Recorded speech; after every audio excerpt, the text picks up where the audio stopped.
Hello प्यारे बच्चे, कैसे हैं आप सब। आशा करते हैं सब बढ़िया ठीक ठाक से होंगे और अपना पढ़ाई फुल जोश के साथ कर रहे होंगे।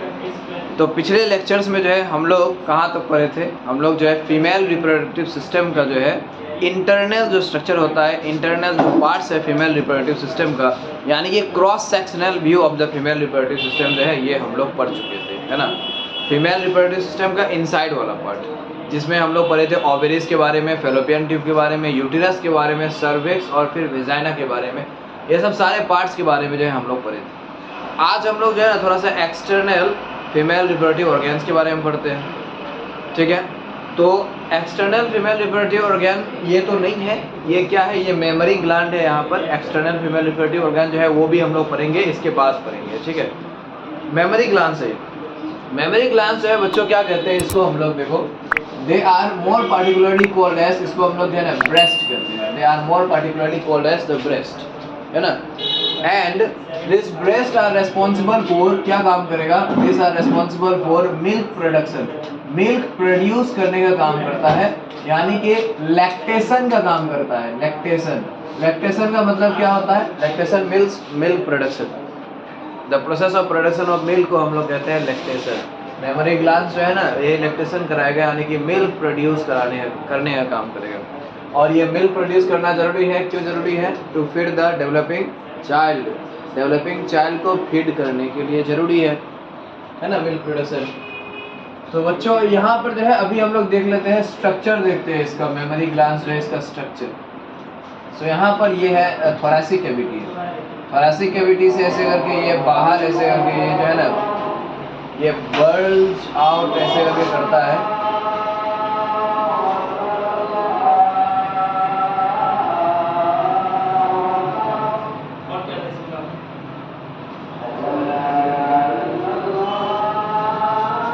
यहाँ पर देखो, these are what? These are the rib bones। क्या है ये सब जो है ना रिब बोन्स है, रिब बोन्स, ठीक है। ऐसे करके जो है ऐसे साइड व्यू हम लोग जो है ना देख रहे हैं कट करके, ठीक है। तब जाकर के मेमोरी ग्लैंड जो है ये इस तरह से दिखेगा। और ये सब जो है these are the rib bones। Rib bones के बीच में जो मसल होते हैं वो मसल को हम लोग क्या कहते हैं, ये बीच में जो ये सब मसल्स है, this muscles are called as intercostal muscle कहते हैं। ये मसल को कहेंगे हम लोग इंटरकोस्टल मसल। रिब बोन्स के बीच में जो प्रेजेंट होते हैं muscle, they are known as intercostal muscle करते हैं बच्चों, ओके। नाउ यू सी, जैसे कि टेस्टिस के अंदर में क्या था, सेमिनिफरस टेस्टिकुलर लॉब्स थे, 250 जैसा हर एक टेस्टिस के अंदर। वैसे यहाँ पर ये जो ब्रेस्ट है यानी कि मेमोरी ग्लैंड है, इसके भी अंदर में यहाँ पर जो है ना क्या होगा, mammary lobes are present. Mammary lobes होते हैं, देखो these are mammary lobes. Mammary glands के अंदर में प्रेजेंट होगा मेमोरी लॉब्स। मेमोरी लॉब्स कितने होते हैं, हर एक ब्रेस्ट के अंदर में 15 to 20 नंबर होते हैं। 15 से 20 मेमोरी लॉब होगा हर एक ब्रेस्ट के अंदर। और ये मेमोरी लॉब जो है इसके अंदर में प्रेजेंट होते हैं, देखो इस तरह से, ये ब्रांचेस हो गया, ये ब्रांचेस है। ब्रांचेस का टिप में जो है ना यहाँ पर गुच्छा अटैच किया हुआ रहता है, किस चीज का, अल्वियोली का। अल्वियोली का यहाँ पर जो है ना देखो क्लस्टर, अल्वियोली का यहाँ पर जो है ना क्लस्टर है, ये अल्वियोली। पहले भी लोअर क्लास में, क्लास 10 में, क्लास 11 में हम लोग पढ़े हैं, ठीक है। ये अल्वियोली नाम का एक चीज़ कहाँ पर होता है, लंग्स में होते हैं अल्वियोली नाम का चीज़। और ये अल्वियोली क्या काम कराता है, वो जो अल्वियोली है क्या काम कराएगा, वो अल्वियोली जो है गैसेस एक्सचेंज करवाएगा, रेस्पिरेटरी गैस एक्सचेंज करवाएगा, ठीक है। ये लंग्स के अंदर में भी जो है हम यही बोल रहे थे कि लंग्स के अंदर में भी जो है अल्वियोली है। लंग्स के अंदर में जो अल्वियोली होता है वो गैसेस एक्सचेंज का काम करता है, ऑक्सीजन एंड कार्बन डाइऑक्साइड का। यहाँ पर इसके अंदर में जो मेमोरी अल्वियोली है, this are called as mammary alveoli कहते हैं। ये मेमोरी अल्वियोली जो है ना, they are responsible for milk production. यही मेमोरी अल्वियोली जो है मिल्क प्रोडक्शन करवाएगा। यहाँ पर हम लोग एक मेमोरी अल्वियोली इधर हम लोग थोड़ा सा निकालते हैं, इधर हम लोग जूम करके देखते हैं, देखो सपोज ये एक सिंगल अल्वियोली है, बहुत ज़्यादा ही एकदम जूम करके इसको हम लोग देख रहे हैं, ठीक है। तो इसका सबसे आउटर मोस्ट जो है ना, सबसे बाहर में जो है क्या होगा, एक यहाँ पर सिंगल लेयर ऑफ यहाँ पर सेल होगा, सबसे बाहर में, सबसे आउटर मोस्ट में, there is a single layer of cell. This layer of cell is known as, क्या कहते हैं इसको हम लोग क्या कहते हैं? सबसे बाहर का जो लेयर ऑफ सेल होता है, सबसे बाहर में जो सेल का लेयर होगा, जर्मिनल एपिथेलियम कहेंगे क्या? नहीं, जर्मिनल एपिथेलियम तो किसमें कहते हैं? रिप्रोडक्टिव ऑर्गेन्स का, अगर जैसे कि टेस्टिस या फिर ओवेरी, उसका जो सबसे बाहर का आउटर मोस्ट लेयर है उसको हम लोग कहते हैं रिप्रोडक्टिव ऑर्गेन, ठीक है ना। यहाँ पर जो सबसे बाहर लेयर का होगा ना cell, this will be known as glandular epithelium cells, ठीक है। एंड यही ग्लैंडुलर एपिथेलियम सेल बहुत सारे जो है ये सब सारे मिल करके बनता है ग्लैंडुलर एपिथेलियम टिश्यू। ये जो पूरा है this is known as glandular epithelium tissue. इसमें जो ये सब सारे सेल्स है ना, ये सब सेल्स क्या काम करेगा? देखो ये सब सेल्स जो है मिल्क प्रोडक्शन का काम करेगा। ये सब सारे सेल्स जो है देखो मिल्क प्रोडक्शन करता है, यही सब सारे सेल्स मिल्क प्रोडक्शन करके ये अल्वियोली में जो है देखो डिस्चार्ज करता है, alveoli. So now alveoli will get filled up with किससे? मिल्क। अल्वियोली जो है मिल्क से एकदम पूरा फुल हो जाएगा। वही मिल्क जो है सारे अल्वियोली से कलेक्ट करेगा। यहाँ पर ये सब जो डक्ट है, ये सब डक्ट को हम लोग क्या कहते हैं? This are known as alveolar duct कहते हैं। अल्वियोली से मिल्क को कलेक्ट करने वाले डक्ट को कहते हैं अल्वियोलर डक्ट, ठीक है। इधर से भी अल्वियोलर डक्ट निकलेगा, इधर से भी देखो ये निकला है अल्वियोलर डक्ट है, यहाँ पर भी जो है अल्वियोलर डक्ट है, सपोज इधर भी है अल्वियोलर डक्ट, ठीक है। सब मेमोरी लॉब के अंदर में तो एकदम अल्वियोली होगा ही, अल्वियोली का जो है ये गुच्छा होगा, ये क्लस्टर होगा ही। उतना हम यहाँ पर नहीं बना पाएंगे, ठीक है ना, छोड़ देते हैं, समझ जाओ। अब ये सब सारे अल्वियोलर डक्ट जो है ना, ये सब मिल्क देखो इधर से मिल्क निकाला, इधर से मिल्क प्रोड्यूस किया, इधर से मिल्क प्रोड्यूस किया, सब यहाँ पर कंबाइन करके क्या बनेगा? सब यहाँ पर कंबाइन करके क्या बनता है? They combine and form the memory duct. अब यहाँ पर ये थोड़ा सा बड़ा बन गया, ये बन गया मेमोरी, पूरा मेमोरी ग्लैंड के लिए डक्ट बन गया ये मेमोरी डक्ट। ये सब जो थोड़ा सा बिगर डक्ट है they are known as mammary duct कहते हैं। अब ये मेमोरी डक्ट के थ्रू से देखो ये जो है ना मिल्क बाहर निकलेगा। मिल्क जब बाहर निकलता है तो यहाँ पर जो है ना एक ओपनिंग होता है ब्रेस्ट में, यहाँ पर एक ओपनिंग होगा। ये ओपनिंग में देखो ये जो है ये डक्ट जो है मेमोरी डक्ट, ये ओपनिंग के थ्रू से भी पास करेगा। यहाँ पर है ये ओपनिंग, ठीक है। ये जो यहाँ पर ये एक टिप ऐसे करके ये ओपनिंग जो यहाँ पर ब्रेस्ट में होते हैं, ये जो टिप है उस ओपनिंग का, इसको हम लोग कहते हैं निपल, NIPPLE, निपल कहते हैं, ठीक है। हर एक ब्रेस्ट का टिप में निपल होगा। और निपल के अंदर में जो है ये मेमोरी डक्ट जो इधर आकर के निपल का अंदर में जो ये पास हो रहा है ना, निपल के अंदर में जो है this one portion is known as lactiferous duct, हम लोग कहते हैं लैक्टिफरस डक्ट, ठीक है बच्चों।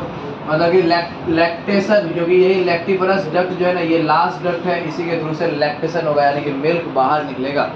सो लास्ट वाला डक्ट जो है जो निपल के अंदर में होते हैं दैट इज नोन एज, उसको हम लोग कहते हैं लैक्टिफरस डक्ट कहते हैं। फिर से एक बार मैं समझाता हूँ। यहाँ पर देखो सबसे पहले यहाँ पर है 15 से 20 मेमोरी लॉब है मेमोरी ग्लैंड के अंदर में, और हर एक मेमोरी लॉब के अंदर में क्या है? मेमोरी अल्वियोली प्रेजेंट है। मेमोरी अल्वियोली जो है इसमें होते हैं ग्लैंडुलर एपिथेलियम टिश्यू, उसी का सेल्स जो है glandular epithelium cell, they will produce milk. Milk को कलेक्ट करेगा कौन? ये जो अल्वियोलर डक्ट है ये कलेक्ट करेगा मिल्क, ठीक है। मिल्क को कलेक्ट करके, और ये मिल्क जो आएगा देखो ये अल्वियोलर डक्ट थोड़ा सा ये छोटे छोटे ब्रांच होते हैं अल्वियोली में, अल्वियोली का क्लस्टर में जो जुड़ा हुआ रहता है। ये सब सारे ब्रांचेस जब निकलेगा, निकल करके थोड़ा सा ये सब बड़ा जो डक्ट बनाएगा उसको हम लोग कहेंगे मेमोरी डक्ट। फिर जाकर के मेमोरी डक्ट जो है जब जॉइन टुगेदर करके ये निपल से पास करके बाहर निकल मिल्क को बाहर प्रोड्यूस करेगा, तो ये निपल के अंदर में जो ये ट्यूब होता है ना जिससे मिल्क बाहर निकल रहा है, that tube is known as lactiferous duct कहते हैं, ठीक है। तो देखो ये कहाँ से कहाँ, अगर मिल्क प्रोडक्शन का अगर हम लोग रास्ता देखा जाए यहाँ पर, तो सबसे पहले मिल्क प्रोडक्शन कहाँ से होता है ये तो पता है, अल्वियोली से होगा, मेमोरी अल्वियोली। वो कहाँ आएगा? वो आएगा अल्वियोलर डक्ट में आएगा। मिल्क जो है it will come through alveolar duct. Alveolar duct combine करके क्या बनेगा? मेमोरी डक्ट बनेगा। मेमोरी डक्ट कंबाइन करके क्या बनेगा? लैक्टिफरस डक्ट बनेगा, है ना। And then it will comes out, it will get release out. Milk जो है वो रिलीज आउट होता है, ठीक है। तो ये सीक्वेंस है मिल्क फ्लो करने का। अब देखो बच्चों यहाँ पर ये मेमोरी लॉक्स ये सब तो हो गया। यहाँ पर ये जो ब्रेस्ट है, ब्रेस्ट का ऊपर के हिस्सा में भी और फिर ये नीचे का पोर्शन में भी, यहाँ पर भी और इधर भी, ये ऊपर के भी पार्ट में, ठीक है। बुक में भी जो है एनसीईआरटी बुक में देखने को मिलेगा। यहाँ पर जो है देखो ये ऊपर नीचे दोनों, यहाँ पर ये सब जो है ना, ये सब जो हम बनाए हैं, what are this? This are fat globules. ये क्या है? ये सब जो है ना फैट मॉलिक्यूल्स है। फैट मॉलिक्यूल ऊपर में भी होते हैं, नीचे में भी होते हैं। फैट मॉलिक्यूल क्या काम करता है? It will absorb shocks. ये सब जो है ना झटका एब्जॉर्ब करेगा, शॉक एब्जॉर्ब करेगा, प्रोटेक्शन प्रोवाइड करेगा, ठीक है ना। मैकेनिकल शॉक्स अगर यहाँ पर कोई मिले मेमोरी ग्लैंड पे तो वो शॉक को यानी कि झटका को एब्जॉर्ब करेगा, प्रोटेक्शन प्रोवाइड करेगा, ठीक है। तो यही काम है फैट ग्लोबुल्स का। एंड फैट ग्लोबुल्स जो है it also acts as an insulator of heat. ये तो पता ही होगा, फैट का इंसुलेटर है, हीट एनर्जी लॉस नहीं होने देगा। बाहर का जो है ठंडी वो भी अंदर आने नहीं देगा, अंदर का गर्मी बाहर जाने नहीं देगा, लॉस होने नहीं देगा, ठीक है। बाहर का ठंडी भी अंदर आने नहीं देगा। सो ये चीज़ है। अब यहाँ पर जो है the size of the breast, the size of the mammary gland will depend upon this fat globule, ठीक है। एक मेमोरी ग्लैंड का साइज जो है वो फैट ग्लोबुल्स कितने प्रेजेंट है उस मेमोरी ग्लैंड में, उस पर डिपेंड करेगा, ठीक है। देखो दो गर्ल्स है यहाँ पर, सेम एज ग्रुप का है, दोनों ही सपोज फॉर एग्जांपल मान लेते हैं 18 ईयर्स का है, सेम एज ग्रुप है दोनों का जो है ना। ये मेमोरी ग्लैंड्स जो है, मेमोरी ग्लैंड्स यानी कि ब्रेस्ट जो है, इसका जो है ना एक्चुअली सेम साइज ही होता है, लेकिन डिफर कैसे कर जाता है? डिफर करता है वो फैट ग्लोबुल्स में डिफर करता है, फैट ग्लोबुल्स में। जिसमें फैट ग्लोबुल्स ज़्यादा होगा उसका ब्रेस्ट का साइज यानी कि मेमोरी ग्लैंड्स का साइज जो है ना वो बिगर होगा, ठीक है बच्चों। तो अब हम लोग इसके बाद जो है इसको बढ़िया से लिख लो। इसके बाद हम लोग पढ़ते हैं किसके बारे में? एक्सटर्नल फीमेल जेनिटलिया के बारे में पढ़ते हैं, ठीक। फिर देखो बच्चों यहाँ पर जब यहाँ पर जो है एक सपोज मेमोरी ग्लैंड जो है ब्रेस्ट को अगर फ्रंट व्यू किया जाए, ठीक है ना, फ्रंट व्यू अगर किया जाए तो यहाँ पर ये जो निपल है ना, निपल के सराउंडिंग में कुछ पोर्शन स्किन का इस तरह से जो है ना हम लोग को ऐसे सर्कल ऐसे करके होगा। सपोज ये है nipple, this one is the nipple, ये सेंटर में जो है दिस इज द निपल है, ठीक है। ये फ्रंट व्यू है इसलिए इस तरह से ये दिख रहा है। इसके सराउंडिंग में थोड़ा सा एरिया जो होगा ना, स्किन रीजन जो होगा, ये जो है ना थोड़ा सा हाईली पिगमेंटेड होता है। हाईली पिगमेंटेड मतलब कौन सा पिगमेंट? स्किन का जो पिगमेंट होता है यानी कि मेलानिन पिगमेंट होता है। ऐसा तो मेल्स में भी होता है, ऐसा है ना। तो ये जो पिगमेंटेड पोर्शन है ना, ये स्किन का मेलानिन पिगमेंट ज़्यादा होने के कारण से ये जो है डार्क होता है। ये it will range from pink to dark brown, ऐसे करके पिंक टू डार्क ब्राउन जैसा कलर तक का मतलब हो सकता है। पिंक कलर से लेकर के डार्क ब्राउन कलर तक हो सकता है, ठीक है। मेलानिन पिगमेंट जितना ज़्यादा होगा उतना ज़्यादा ही वो ब्राउन डार्कर ये सब होते जाएगा, ठीक है। मेलानिन पिगमेंट बहुत कम होने से ये पिंक कलर जैसा का होगा। सो ये जो है इसको, इस रीजन को हम लोग क्या कहते हैं बच्चों? इस रीजन को हम लोग कहते हैं एरियोला कहते हैं, AREOLA, this is called as areola, okay. ये ऑल अबाउट हो गया मेमोरी ग्लैंड के बारे में। अब हम लोग क्या पढ़ते हैं? एक्सटर्नल फीमेल जेनिटलिया के बारे में पढ़ते हैं, ठीक है। हम लोग अभी तक जो पढ़े थे वो था इंटरनल रिप्रोडक्टिव पार्ट्स, अभी ये एक्सटर्नल वाला पार्ट। एक्सटर्नल पार्ट जो है ना बच्चों, इसको हम लोग वल्वा कहते हैं, VULVA कहते हैं, वल्वा वल्वा कहते हैं, एक्सटर्नल फीमेल जेनिटलिया। तो ये वल्वा जो होते हैं, देखो क्या हम बताना चाह रहे हैं कि फीमेल में वेस्ट वाला जो रीजन है, वेस्ट जो पार्ट है, पेल्विक कैविटी जिसको हम लोग कहते हैं, वेस्ट का जो रीजन होता है ना, वेस्ट का जो कैविटी है that is called as pelvic cavity कहते हैं, ठीक है। तो वही पेल्विक कैविटी में यानी कि वेस्ट के जस्ट थोड़ा सा नीचे में फीमेल में फ्रंट साइड में जो है ना क्या होता है, एक बहुत ही थिक एंड बहुत ज़्यादा फैट क्यूसन वाला एक स्किन प्रेजेंट होता है, एक स्किन रीजन प्रेजेंट होता है वेस्ट के जस्ट नीचे में, ठीक है ना। बहुत ही थिक और फिर फैट का क्यूसन वाला एक स्किन प्रेजेंट है। वो जो रीजन है ना पेल्विक कैविटी में, उसमें जो है ना बहुत सारे फाइन हेयर, थिक हेयर्स भी ग्रो किया हुआ है, बहुत थिक हेयर्स भी ग्रो किया हुआ रहता है उस रीजन में। एंड यहाँ पर जो है देखो, ये तो यहाँ पर जो है these are the thick hairs हो गया, ये थिक हेयर्स, यहाँ पर थिक हेयर का क्या है, ग्रोथ है, बहुत थिकर हेयर यहाँ पर ग्रोथ करेगा। यही जो थिक हेयर है they are the pubic hairs कहते हैं इसको हम लोग, प्यूबिक हेयर्स है ना, यानी कि जेनिटल पार्ट्स में जो हेयर ग्रो करता है that is known as pubic hair. उसके बाद यहाँ पर ये जो प्यूबिक हेयर्स ग्रो करता है ना, तो ये एक बहुत ही thick cushion of fat, fat का एक बहुत मोटा लेयर का स्किन है, उसी पे जो है ना ये थिक हेयर ग्रो करता है, ठीक है ना। And this region, this thick cushion of fat वाला जो ये जगह है ना, इस जगह को हम लोग क्या कहेंगे, इस पोर्शन को हम लोग कहते हैं मॉन्स प्यूबिस कहते हैं, MONS mons pubis, PUBIS pubis. अब बच्चों देखो इसके नीचे में जो है यहाँ पर क्या होगा, इसके नीचे में there lies the female reproductive opening, that is इस तरह से देखो यहाँ पर फीमेल रिप्रोडक्टिव ओपनिंग इस तरह से होगा।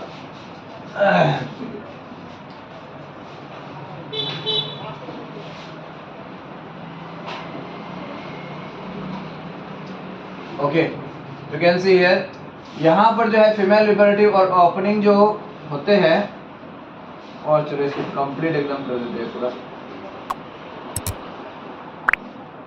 ओके, ये फीमेल रिप्रोडक्टिव ओपनिंग है, तो यहाँ पर जो है ना ये थिक फोल्ड ऑफ स्किन, यहाँ पर जो है दो, यहाँ पर इधर साइड भी इधर साइड भी थिक फोल्ड्स ऑफ स्किन यहाँ पर होगा, thicker fold of skin. This are known as क्या कहते हैं, लेबिया मेजोरा कहते हैं, ये thicker fold of skin.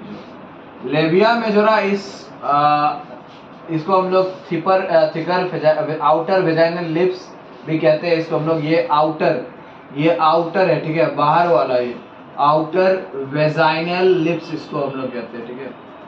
And ये जो अंदर का है ना, ये थोड़ा सा थिनर वेजाइनल लिप्स है, थिनर स्किन होगा ये, ठीक है, थिनर थोड़ा सा स्किन होगा। ये जो बाहर का है ये थिकर स्किन होता है, ये अंदर वाला जो है इसको हम लोग कहते हैं लेबिया माइनोरा, इसको हम लोग कहेंगे। This is the inner vaginal lips, this are the inner vaginal lips है ये दोनों। ओके, ये दोनों को मिला करके जो है ना हम लोग वेजाइनल लिप्स कहते हैं, ये दोनों को मिला करके this are the vaginal lips, inner vaginal lip, outer vaginal lip, है ना, यानी कि लेबिया मेजोरा, लेबिया माइनोरा। अब यहाँ पर बच्चों ये नीचे में जो है, नीचे में यहाँ पर ये वेजाइना का ओपनिंग होगा, which will receive the penis during copulation, copulation means sexual intercourse के वक्त पेनिस को जो है ये पार्ट जो है रिसीव करेगा, और इसी के थ्रू से जो है ना इंसेमिनेशन होगा। ये जो है ना, what is this one, this is the genital orifice, genital orifice है, ओरिफाइस का मतलब क्या होता है, ओरिफाइस का मतलब होता है एपर्चर, ओपनिंग, ओपनिंग होता है, ठीक है। एंड यहाँ पर एक छोटा सा यहाँ पर देख रहे होंगे, what is this one, this one is the urinal aperture या फिर यूरिनल ओपनिंग, ये है urinary opening, urinary aperture. Means males में क्या होगा, मेल्स में जो है ना रिप्रोडक्शन के लिए यानी कि सीमेंट डिस्चार्ज करने के लिए और फिर यूरिन रिलीज आउट करने के लिए एक ही ओपनिंग होता है, लेकिन फीमेल्स में क्या होता है, there are two separate openings for reproduction and for urinal discharge. अब यहाँ पर देखो ये जो वेजाइना है, वेजाइना के पास में यहाँ पर जो है ना दो छोटे छोटे इस तरह से ग्लैंड्स होते हैं बच्चों, ये दो छोटे छोटे ग्लैंड्स होते हैं वेजाइना के मतलब थोड़ा सा अंदर में, ठीक है। दिस आर नोन एज क्या कहते हैं, इसको हम लोग कहते हैं बार्थोलिन्स ग्लैंड्स कहते हैं, this are known as Bartholin's glands. Bartholin's glands जो है they are responsible for producing, क्या काम करेगा, ल्यूब्रिकेटिंग फ्लूइड प्रोड्यूस करने का काम करेगा, जो सेक्सुअल इंटरकोर्स में जो है मदद करेगा। सेक्सुअल इंटरकोर्स लुब्रिकेटिंग फ्लूइड के बिना बहुत प्रैक्टिकली बहुत हार्ड होता है, पॉसिबल नहीं होता है। सो अब देखो ये जो वल्वा है, ये वल्वा को जो है ना यहाँ पर ये होगा, इधर सपोज लेट अस सपोज ये है यहाँ पर ये फीमेल, यहाँ पर एनस है, this one is the female anus, ठीक है, ये एनस है, ये वल्वा, और फिर ये एनस जो है ना ये यहाँ पर एक फाइब्रस टिश्यू से कनेक्टेड रहेगा, ठीक है। ये जो फाइब्रस टिश्यू है इसको हम लोग कहते हैं पेरिनियम, पेरिनियम कहते हैं, ठीक है। कल हम लोग मिस्टेक किए थे, यही पेरिनियम दे दिए थे, कहाँ पर, ये पेरिनियम यहाँ पर होगा, पेरिन्यूरियम, पेरिन्यूरियम, पेरिन्यूरियम, तो पेरिन्यूरियम यहाँ पर है, ये फाइब्रस ट्रैक्ट है जो वल्वा को एनस के साथ कनेक्ट करके रख रहा है। तो बच्चों this is the external female genitalia. यहाँ पर एक बहुत ही मोस्ट इम्पोर्टेंट पार्ट है, देखो यहाँ पर ये वाला जो यहाँ पर ये फुला हुआ पार्ट है, this part is called as the clitoris, ये क्लिटोरिस है, और ये क्या होता है, this is the most sensitive part of the female reproductive system, female reproductive system का सबसे ज़्यादा हाईली सेंसिटिव पार्ट, ठीक है ना। And this part is responsible for sexual arousal, यानी कि सेक्सुअल एक्साइटमेंट, सेक्सुअल अराउजल एक क्लिटोरिस करवाता है फीमेल्स में। So this clitoris is similar to या फिर एनालोगस और होमोलोगस टू, होमोलोगस का मतलब क्या होता है, सिमिलर होना, है ना। कल भी शायद हम कुछ बोले थे। इट इज सिमिलर टू किसके जरिए होता है, सिमिलर ग्लैंस पेनिस से जो है ना ये सिमिलर होता है। मेल में जो है ग्लैंस पेनिस होगा सेक्सुअल एक्साइटमेंट के लिए, और फीमेल जो है क्या होगा, क्लिटोरिस होगा सेक्सुअल एक्साइटमेंट के लिए। यहाँ पर ये क्लिटोरिस वो रीजन है जहाँ पर बहुत सारे ब्लड वेसल्स और नर्व वेसल्स आकर के खत्म होता है, मतलब ऊपर का बहुत सारे ब्लड वेसल नर्व वेसल आकर के यहाँ पर एंड करेगा, एंड करता है ना, इसलिए जो है ये बहुत ज़्यादा ही सेंसिटिव, हाईली सेंसिटिव ये पार्ट बन जाता है, ठीक है। तो ये हो गया एक्सटर्नल फीमेल जेनिटलिया, इसको नोट डाउन कर लो बढ़िया से।